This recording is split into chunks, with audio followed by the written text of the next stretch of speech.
شركة ماي واي أنا سألت عنها وجلست بعض العاملين فيها وتكلمت أيضا مع بعض الذين اشتركوا فيها، فعرضوا لي الصورة كالآتي: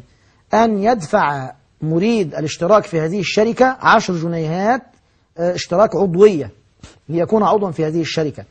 ثم بعد ذلك يسوق المنتجات وله نسبة على تسويق المنتجات. فإذا أتى بعميل وجعله أيضا ممن يشترك في هذه الشركة ويدفع 10 جنيهات ليكون عضوا، كان له من أرباح هذا العميل في كل شيء يبيعه لهذه الشركة أيضا، وهكذا يكون كالعنقود، يعني يبدأ في زيادة العدد وزيادة ما يعود عليه، والذي يأتي بعد الذي أتى به كذلك. إذا أتى بعضو جديد يدفع 10 جنيهات ويبيع مبيعات للشركة يحصل منه على أشياء من ويحصل منه على أرباح مما يحصل عليه. وهذه الصورة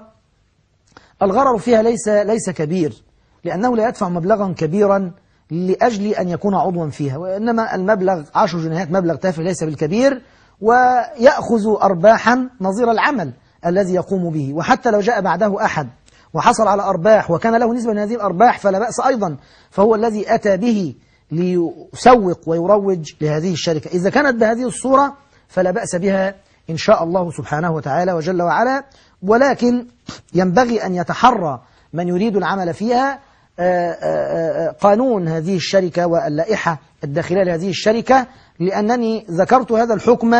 بناء على ما ذكر لي، ولم أراجع ذلك في ملفات الشركة أو في لائحتها الداخلية. والحقيقة ألح علي كثير من الإخوة والأخوات في الإجابة على هذا السؤال منذ فترة طويلة، ولكنني توقفت في الإجابة عنه حتى أعرف كيف تسير هذه الشركة، ولم أتمكن من الوصول إلى لائحة العمل فيها أو القانون الداخلي لهذه الشركة. لكن ما ذكرته وما وصل إلي وبناء عليه لا شيء فيه إن شاء الله سبحانه وتعالى وجل وعلا.